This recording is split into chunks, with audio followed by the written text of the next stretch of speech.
morning my son told me to sign the house over or he'd start looking at memory care facilities, I was standing at the kitchen counter pouring my second cup of coffee.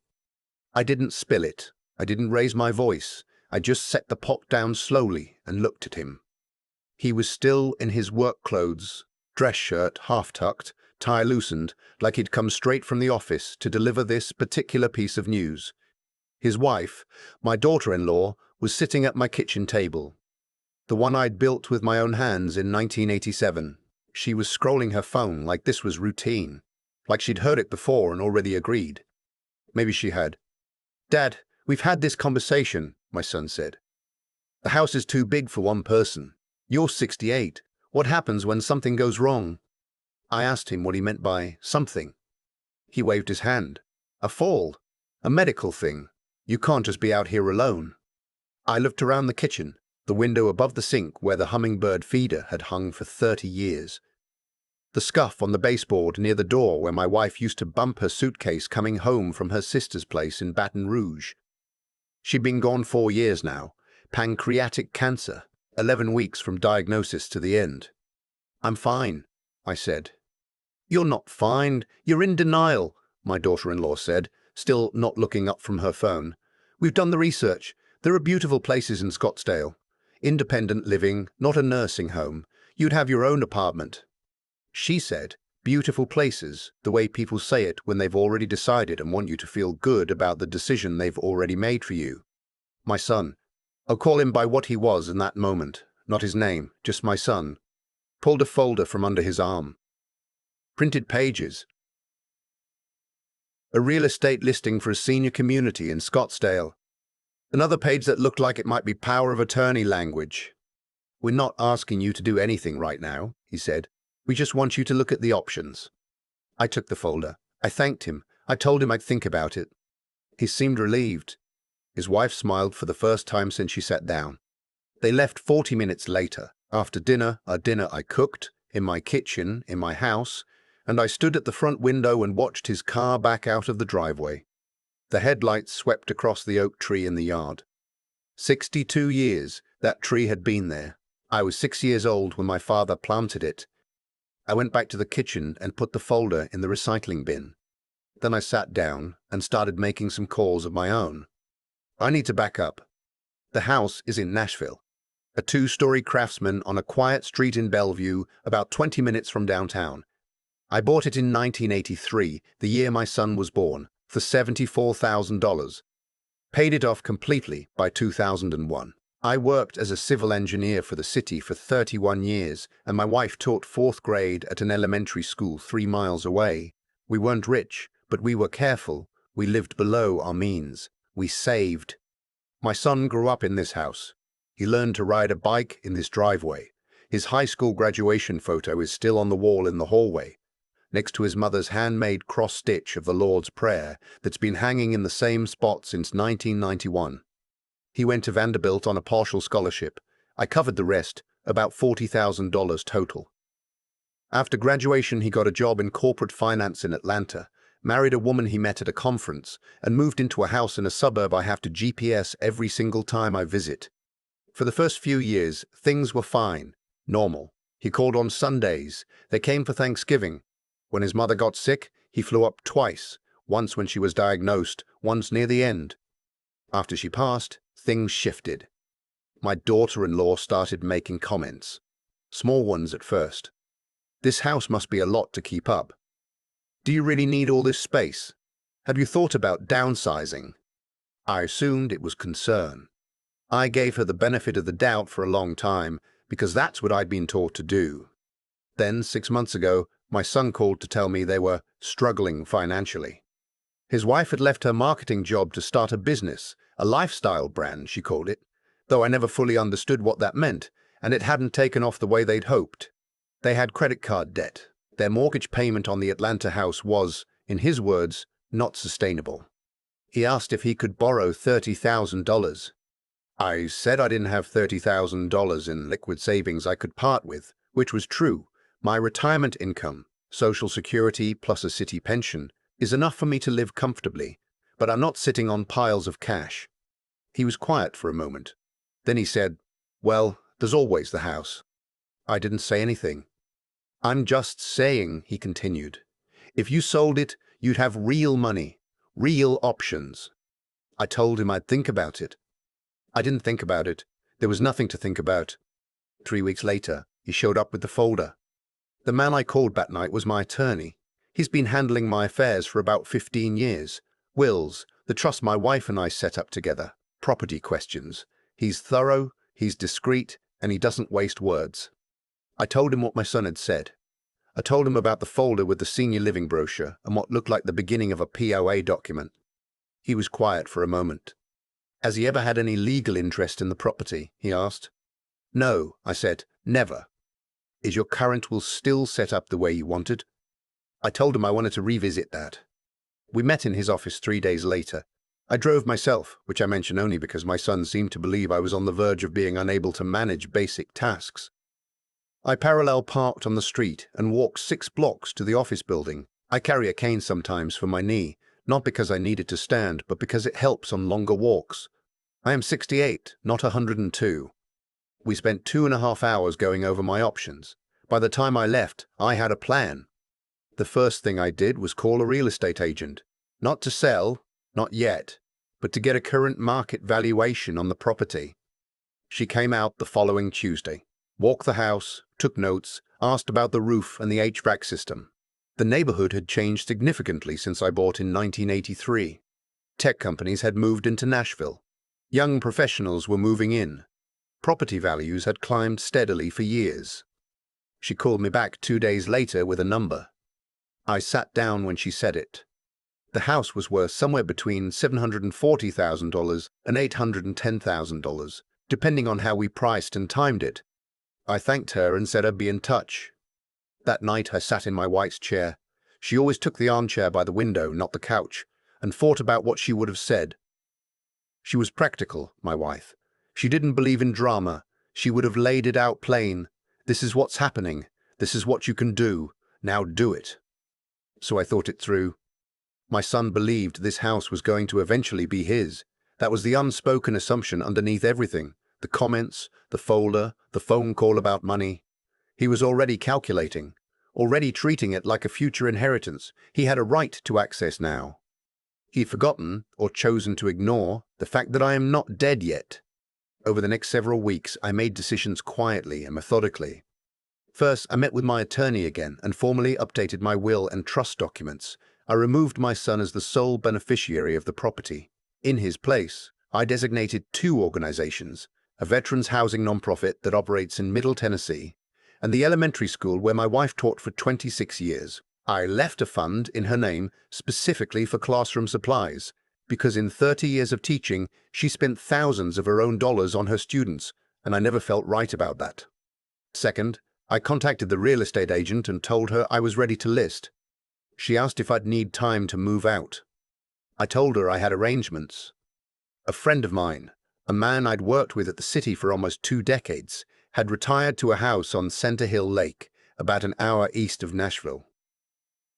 He had a guest cottage on the property, small but private, with its own entrance and a view of the water. We talked vaguely about me spending more time out there since my wife passed. I called him and asked if the offer still stood. He said yes before I'd finished the sentence. Third, I began quietly packing what mattered.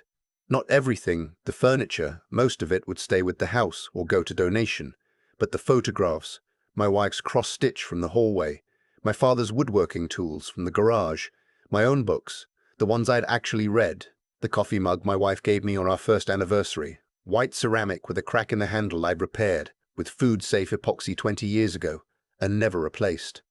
I packed carefully and moved boxes to a storage unit in 2 trips on a Tuesday morning. My son calls on Sundays.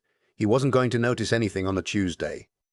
I told no one except my attorney and my friend at the lake. The house went under contract in 11 days.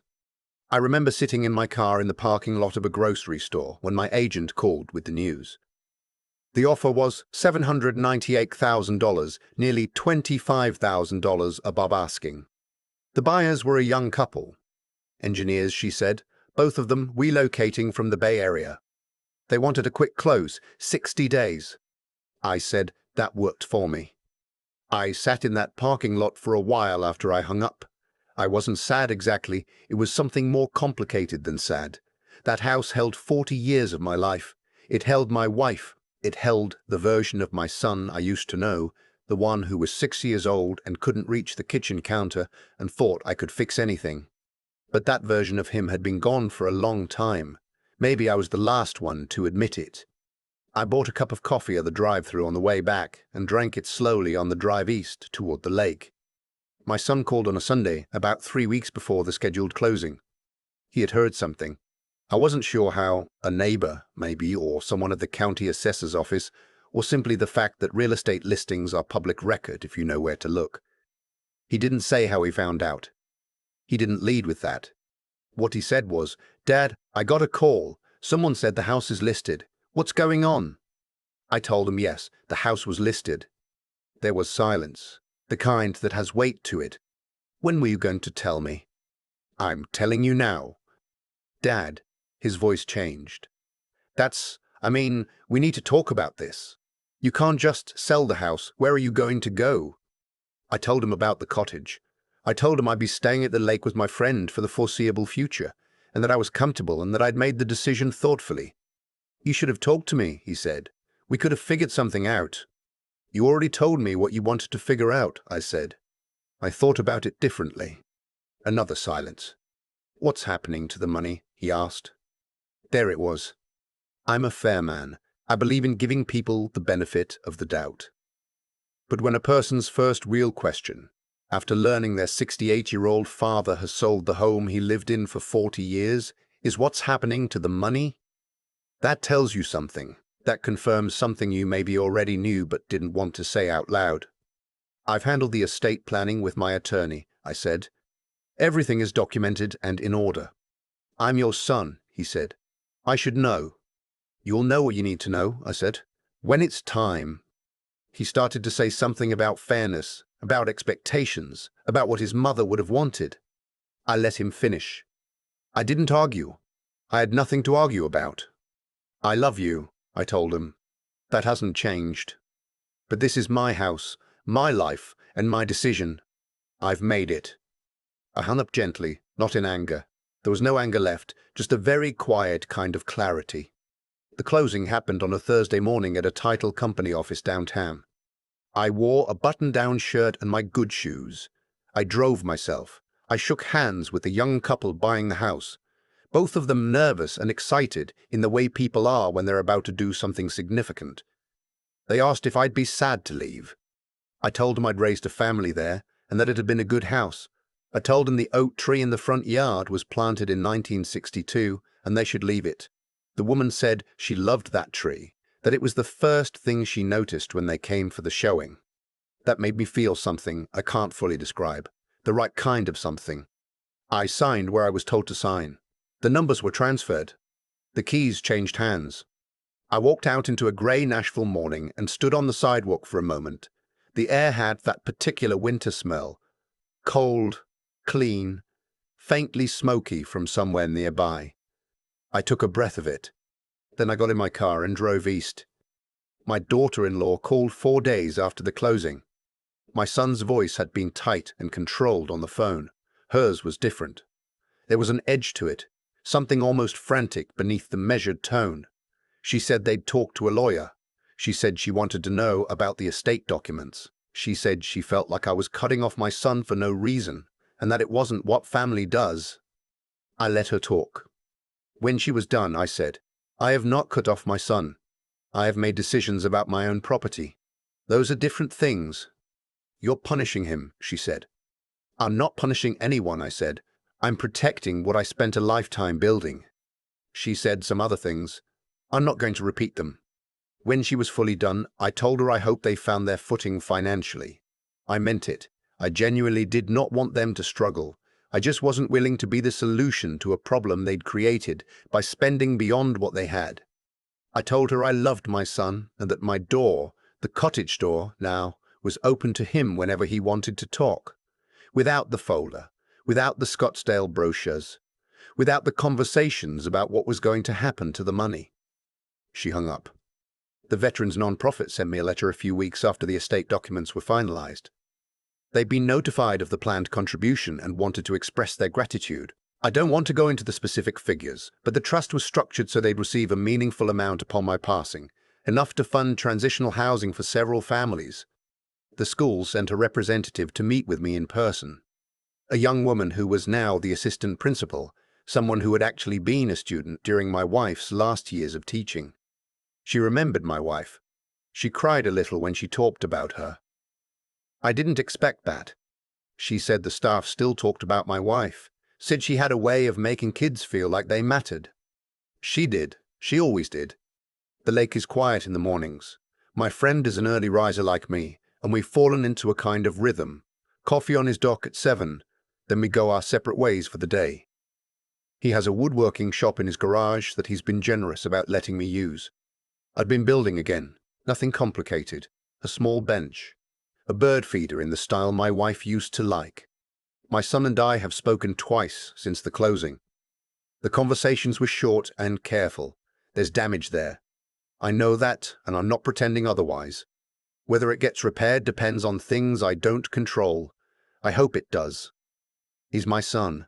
That's not a small thing, and it doesn't stop being true just because he hurt me. But I am not going to apologize for what I did. I am not going to pretend I should have done it differently. I am 68 years old. I built a career, raised a child, loved a woman for 37 years, and paid off a house in a city I've lived in most of my life. I earned the right to decide what happens to the things I built. Not when I'm gone. Now, while I'm here, while I can still look someone in the eye and tell them plainly what I've decided. My wife used to say that the quietest people in any room are often the ones you least want to cross. She was talking about her fourth graders when she said it. The ones who never made a scene, never argued, just waited. She was right. There's a particular kind of strength that doesn't announce itself. It doesn't raise its voice at the kitchen table. It doesn't threaten or demand or show up with a folder full of printed brochures. It just decides, quietly and completely, and then acts. That's the only kind of strength I've ever been interested in. The sun comes up over the water at this hour and turns the whole surface gold. I watch it from the dock with my coffee and think about my wife and the oak tree and the young engineers who are probably painting the living room some color I'd never have chosen. I hope they're happy there. I know I am happy here. I used to think that the hardest part of getting older was the body. The knee that aches in cold weather. The glasses I now need to read a menu. But I was wrong. The hardest part is watching someone you raise make choices that reveal who they've quietly become while you weren't paying attention. My son didn't become a bad person overnight. That's not how it works. It happens slowly, in small decisions, in the gradual belief that what belongs to someone else is already partly yours just by proximity. He saw a house worth nearly $1 million and an aging father living alone in it, and something in him shifted from love to calculation. I don't think he even noticed when that happened. That's what makes it sad, not bitter, just genuinely sad. But here's what I've come to understand. Sitting out here on this dock with the water going flat and silver in the early morning, the way things unfold is rarely accidental. What my son set in motion when he walked through my door with that folder, the brochures, the power of attorney language, the quiet assumption that I was already done making decisions, set something else in motion too. My own clarity, my own resolve. You could call it cause and effect. I call it the world being honest with you, if you're willing to listen. I wasn't always this clear-headed. For months I second-guessed myself. I wondered if I was being too hard on him, too proud, too unwilling to compromise. But there's a difference between compromise and surrender, and I learned it late in life, which means I learned it the only way that sticks, by almost doing the wrong thing and stopping myself just in time. What I did required 3 things. I don't talk about much, but think about often. The first is knowing right from wrong and holding to it, even when the easier path is right there in front of you. I could have signed something over. I could have told myself it was peacekeeping. I didn't, because it wasn't right, and I knew it. The second is thinking clearly when the people around you want you not to. My son was counting on sentiment and age and grief counting on me being too tired or too heartbroken to look at what was really happening. I looked anyway.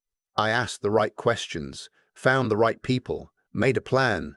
The third is the willingness to do hard things without applause. No one cheered when I packed those boxes on a Tuesday morning. No one was watching when I signed the closing documents. I did it anyway, because the right move rarely comes with an audience. My wife would have been proud, I think. Not of the outcome. She would have grieved the house, honestly, the way I did. But of the fact that I didn't fold. She spent 30 years teaching children that they mattered, that they were capable, that showing up with integrity was its own reward. She believed that. I'm still learning it. The lake is quiet this morning. A heron just landed on the far bank, still as a post. I've been watching it for 5 minutes, and it hasn't moved once. There's something to be said for that. For the kind of stillness that isn't weakness. For the patience to wait, and to know, and to act, and then to be genuinely, completely at peace with what you've done. I'm 68 years old, and I'm still learning how to live. But I think, for the first time in a long time, I'm learning it on my own terms.